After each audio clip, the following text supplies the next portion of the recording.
네, 매주 수요일은 여의도 한약방 코너입니다. 오늘도 여의도 정치의 맥을 짚고 침과 뜸을 놓아줄 정치 명의 세 분을 모셨습니다. 서정욱 변호사님, 정호김 전 새누리당 의원님, 최인호 전 더불어민주당 의원님입니다. 세 분 안녕하세요. 안녕하세요. 안녕하세요. 네, 최인호 의원님 이제 완전히 고정으로 자리를 이제 잡으신 예. 것 같습니다. 감사합니다. 부산에서 매번 오시느라 감사드리고요. 정호김 의원님 그 소개를 해드릴 때 예전 새누리당 이렇게 소개해드리는 좋아요. 네. 뭐 최근에 당적은 지금 저 당적 없습니다. 그러시군요. 그럼 이렇게 표현하는 게 네네. 가장 정확할 것 같군요. 네, 이제 이슈들을 하나씩 짚어볼 텐데요. 먼저 조희대 대법원장 관련해서 국회에서 부승찬 의원이 제기한 의혹이 있었어요. 이게 이제 뭐냐면 조희대 대법원장이 그 한덕수 전 총리, 정상명 전 검찰총장 등을 만나서 그 이재명 후보 사건은 대법원에서 알아서 처리한다 이런 취지를 발언했다라는 의혹, 제보가 있다 이러면서 이제 여야가 이와 관련해서 진실 공방이 지금 뜨거운 상태인데요. 이 사태 어떻게 보고 계십니까, 정 의원님부터? 우선 어제 본회의장에서 했죠. 네. 정말 그 제보자에 대해서 신뢰할 만하다라는 확신이 있으면 면책 특권의 장막에 숨어서 해서는 안 된다라고 보여지고요. 네. 그다음에 부승찬 의원 외에 서영교 의원인가요? 네. 그 제보자가 믿을 만한 제보자가 있다 그러면서 녹취록도 나온 것으로 알고 있거든요. 네. 그래서 저는 제보를 했다 그래서 그 저녁을 먹었다 그랬잖아요. 지금 한덕수 총리, 정상명 전 검찰총장 그리고 조희대 대법원장 등. 그래서 그중에 한 사람인 줄 알았어요.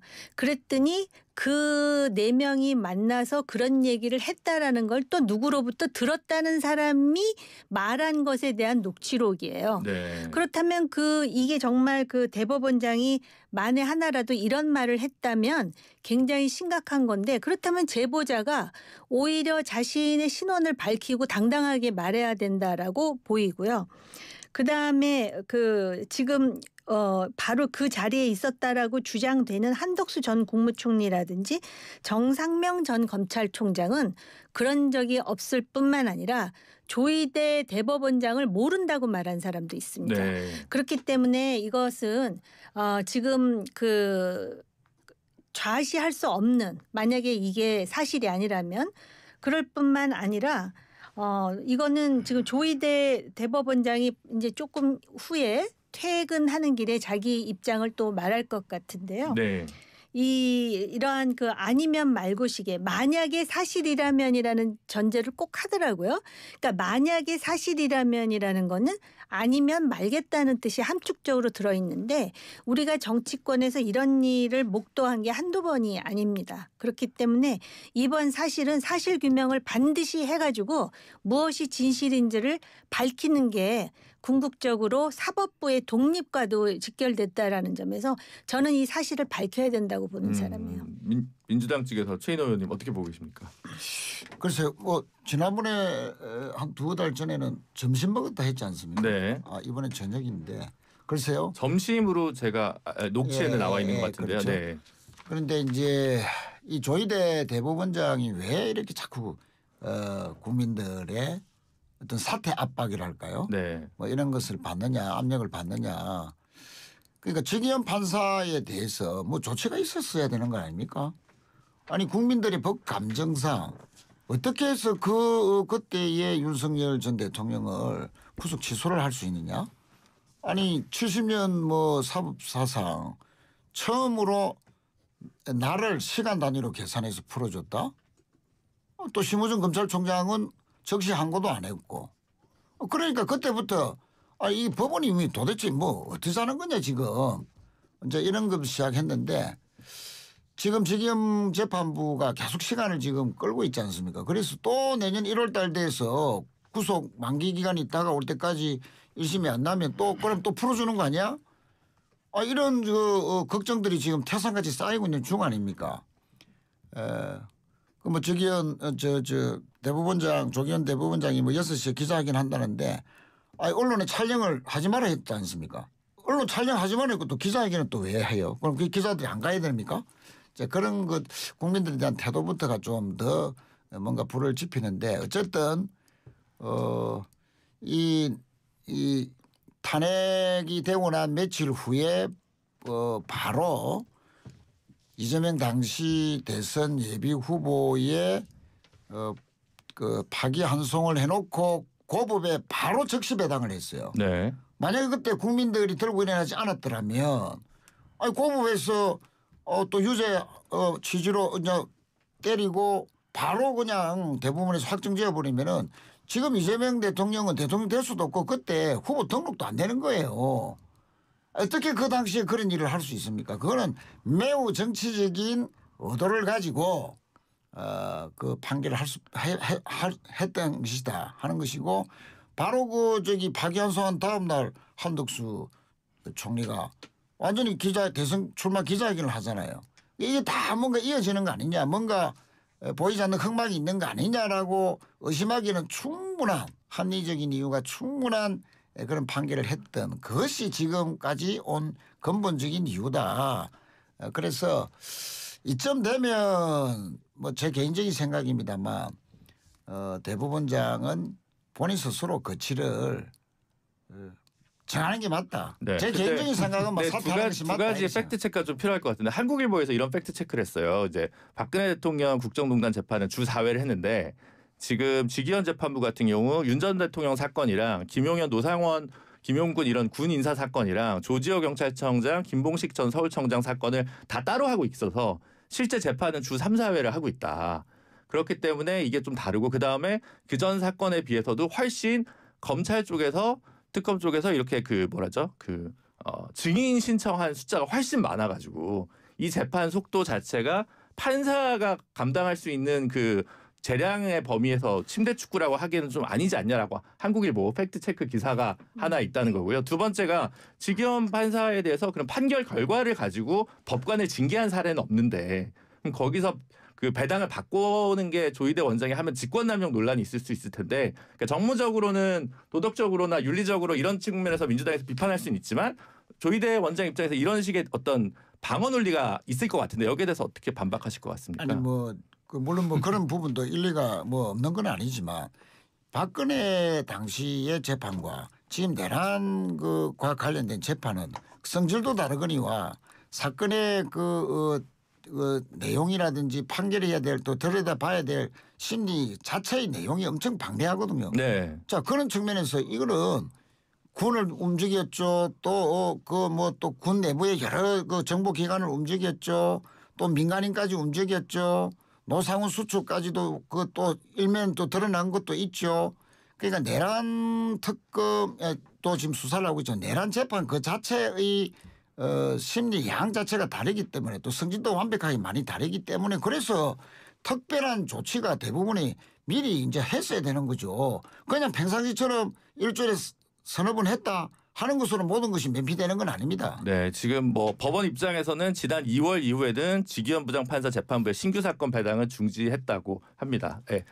어떻게 보시나요, 서정욱 변호사님? 먼저 이제 그 조희대 대법원장하고 한덕수 총리 네. 이거는 이제 5월 10일 날 열린 공감 TV에 이미 한번 넣었던 거예요. 한 유튜브 채널이군요. 네, 예, 예. 네. 이걸 이게 재탕하는 건데 네. 아무런 게 근거 없는 저는 제2의 청담동 술자리 술자리 의혹. 이런 게 가짜뉴스다. 네. 이렇게 보고요. 네. 자 그다음에 두 번째 진짜 침대 재판은요. 네. 이재명 대통령의 선거법이 있죠. 네. 633이죠. 네. 그런데 1심에 2년 4개월 이상 걸렸죠. 아직도 안 끝났죠. 이게 침대 재판이야. 그 김문기 몰랐다. 네. 백현동이 국도 협박이다. 이 간단한 걸로 이게 2년 이상 끄는 거. 근데 내란은 엄청나게 복잡하죠. 네. 근데 12월 달에 재판 끝내겠다 했습니다. 지금 이게 침대 재판입니까? 저는 조희대 대법원장 비판하려면 왜 이재명 재판을 이렇게 오래 끌었냐. 그러고 이재명 재판을 대통령 재판을 왜 5개가 중단되죠? 이걸 문제 삼아야 돼요. 판사들이 왜 재판 안 하죠? 이게 헌법에 소추특권은 새롭게 기소가 안 되는 거지. 기존에 아무 관계없는 걸 왜 중단시키죠? 근데 비판이 되게 일관되면 좋잖아요. 예. 어차피 이제 평론가시니까 당적도 없으시고. 예. 그러면 나경원 의원 패스트트랙 재판을 왜 그건 5년 그건 8개월이 잘못된 걸렸냐. 그다음에 예. 양승태 대법원장 사건은 또 왜 이렇게 오래 걸리냐. 사법농단 의원은. 이것도 1심만 한 4, 5년 걸렸을걸요? 저는 그걸 비판합니다. 네. 패스트트랙 재판도 네. 빨리 했어야죠. 지금도 이게 그 박범계 의원은 안 되고 있거든요. 네. 그래서 저는 그것도 지연이고. 근데 문제는 하여튼 그 간단한 선거법 쟁점 2개 가지고 아직 결론이 안 났잖아요. 그게 2022년 대선 사건이잖아요. 2021년. 네. 그런데 이번에 지기현 재판부는 저는 최선을 다해서 일주일에 3-4번 해가지고 이게 12월 때 선고한답니다. 그러면 이게 그걸 비판하면 안 돼요. 네, 이게 이제 어떻게 될지는 진실 여부는 또 조희대 대법원장이 오늘 6시에 이제 입장 표명을 할 테니까요. 그거 보면서 하죠. 지금 저희가 뭐 열불 내봐야 이제 이건 사실 굳이 필요하면 특검에서 전화 그 통신 기록만 조회해도 이렇게 통화했는지 안 했는지 그 날짜에 해당만 하면 확인될 수 있는 일이어서 사실은 특검에서 빨리 논란을 그냥 정리해줬으면 좋겠다는 생각도 들기는 합니다. 근데 네. 어쨌든 그와 무관하게 여당에서는 추미애, 서영교, 정청래 막 이런 국회의원분들이 계속 지금 사퇴 목소리를 높이고 있는 반면에 우상호 정무수석은 대통령실은 이에 관한 입장이 없다, 논의한 적도 없다 이렇게 좀 선을 긋고 있어서 민주당의 목소리 톤과 대통령실의 톤이 조금 다른 것 같습니다. 요 부분 어떻게 보고 계십니까? 지금 그 추미애, 서영교, 정청래 이런 분들의 주장에 항상 앞에 토가 달리는 게 만약 사실이라면이라니까요. 네. 그러니까 사실이 아니면은 그냥 아니면 말고라는 식인데 요번에는 그렇게 넘어가서는 안 된다라는 게 물론 이제 누구 주장이 사실인지를 먼저 확인해 봐야 되겠죠. 그다음에 두 번째 대통령실의 우상호 정무수석은 지금 입장이 다르잖아요. 네. 근데 또 이게 논란이 된 게 대변인의 한마디 때문에 논란이 되지 않았습니까? 원칙적 공감. 공감한다라는 거. 그러면 대변인이 공감한다라는 걸 대변인이 얘기해서는 안 되죠. 그러니까는 대통령이 공감한다는 뜻이야? 이렇게 해석이 될 여지를 남겨서 지금 굉장히 논란이 큽니다. 그래놓고 이 부분에 대해서 나중에 뭐 삭제를 했느니 해가지고 국민의힘과 개혁신당이 지금 굉장히 매섭게 공격하고 있는데요. 저는 이제 두 분 말씀을 듣고 최 의원님 말씀에 대해서 이의를 제기하지 않을 수가 없어요. 말씀 중에 국민들이 들고 일어나지 않았다면 내지는 국민의 법감정을 얘기하는데요. 여기 지금 김 앵커님이 율사시고 서 변호사님도 계시네. 그 사법이라든지 이 법의 해석이라는 거는 법리와 사실과 증거로서 해야 되는 것이지 여기에 국민의 법감정 아니면 국민들이 들어서면 이거 자칫하면은 인민재판으로 가는 거란 말이야 라는 지금 그 의혹과 의심과 합리적 의심이라고 해야 되겠죠. 이럴 수 있다라는 것이고요. 지금 이 조희대 대법원장에 대해서 지금 민주당이 이렇게 사납게 그 몰아세우는 것이 과연 지기현 판사 때문일까? 아니면은 지난 대선 때 이재명 후보에 대한 대법원의 파기 환송에 대한 어떤 그 괘씸하다라는 심리가 작동하는 것일까? 의심하지 않을 수가 없다라는 것이고요. 지금 김 앵커께서 한국일보를 인용을 해 주셨는데 실제로 이 사건에 대해서 지금 그 판사를 바꾸지 않는다는 이유로 만약에 정말 대법원장이 사퇴한다. 그렇다면 과연 이렇게 반문하지 않을 수가 없어요. 대한민국의 삼권 분립이 있는 것이냐. 너무 기본적인 질문이거든요. 그렇기 때문에 제가 볼 때는 오늘 6시에 대법원장의 무슨 말인지 한번 확인하고요. 그다음에 이것에 대한 진위를. 근데 분명한 것은 지금 그 자리에 있었다고 주장하는 사람들이 터무니없는 소리라고 얘기를 하고 그다음에 녹취록을 한번 들어보세요. 녹취록을 들으면 제가 그 자리에 있었는데 이렇게 들었습니다가 아니라니까요. 네. 자기가 제3자한테 들었다라는 얘기예요. 그러니까 이것과 관련해서 앞으로 정치판에 이런 식의 사실이라면 아니면은 카더라라는 것 이러한 수준 낮은 이런 그 논쟁이 계속되지 않기 위해서는 요번에 반드시 진실이 확보돼야 되고 어저께 부승찬 의원이라 그랬나요? 자신 있으면 당당하게 그 면책 특권의 장막 뒤에 숨지 말라고 다시 한번 네, 강조하고 싶습니다. 알겠습니다. 질문 좀 바꿔보겠습니다. 최인호 의원님한테 질문 바꿔보겠습니다. 사퇴를 개인적으로 사퇴하는 게 바람직하다. 어쨌든 다른 문제를 떠나서. 근데 그렇게 따지면 지금 조국 혁신당의 조국 비대위원장은 탄핵안을 준비하겠다. 이렇게 했고 서영교 의원도 필요하면 탄핵할 수 있다. 이렇게 얘기를 했단 말이에요. 그러면 사실은 이건 뭐 대통령 탄핵이 아니니까 200석이 필요한 건 아니고 사실 민주당이 마음만 불끈 먹으면 이제 뭐라도 탄핵할 수 있는 거 아닙니까? 탄핵을 추진해야 한다고 보세요. 왜냐하면 사퇴를 주장하시니까. 아니 그 이제 탄핵은 당적으로 지금 검토된 바가 없고요. 네. 개별적인 차원에서 뭐 비공식적으로 이런저런 이제 주장을 하는 분들이 있습니다. 네. 이제 우리 민주당은 이제 그게 공식적인 반응이고 입장이고요. 네. 탄핵과 사퇴는 좀 다른 것이죠. 아까 제가 했던 건 도의적으로라도 아까 우리 이제 정 의원님은 좀 저희 말에 일부 이제 반박을 하셨지만 실제 정치적인 의도가 없이 어떻게 그렇게 이례적으로 빛의 속도로 파기환송을 하고 바로 고법에 배당해서 만약에 그때 국민들의 여론이나 언론에서 이거는 아니지. 아니 대선을 갖다가 그 후보 등록을 열흘 앞두고 후보 등록도 못 시키는 거 아니냐? 왜 그 또 박영선 다음 날 한덕수 총리가 대선 출마를 선언해? 이렇게 보는 것이 뭔가 정치적인 의도에 깔린 판결이 아니었냐라고 합리적 의심을 하는 것은 누구나 할 수 있는 거죠. 네, 지금 그 생각보다 좀 빨리 조희대 대법원장 반박 입장문이 좀 배포가 된 모양인데요. 대통령 공직선거법 사건 논의한 바 없고 한덕수 전 총리 포함해서 누구와도 논의한 적 없다. 이렇게 지금 나와 있는 상황입니다. 네, 뭐 이러면 이제 또 뭐 부승찬 의원이나 서영교 의원이 재반박을 하시든가 해야 뭐 이게 되지. 저희끼리 얘기해봐야 무슨 소리 있겠습니까? 네. 재반박을 면책특권의 장에서 하지 말라는 거예요. 네. 그렇게 당당하게 제보를 받았으면 네. 이게 얼마나 무책임한 태도입니까? 알겠습니다. 탄핵 관련해서 어떻게 보십니까, 서정욱 변호사님? 지금 이제 뭐 저는 불가능하다 보는데요. 네. 첫째는 이제 탄핵하면요 판사들 법원의 그 반발이 엄청날 겁니다.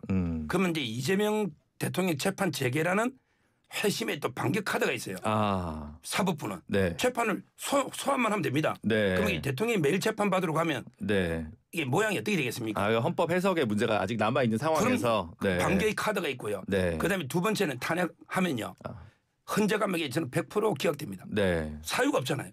따라서 그 민주당이 저는 밀어붙이기는 여론에 또 역풍이 엄청날 겁니다.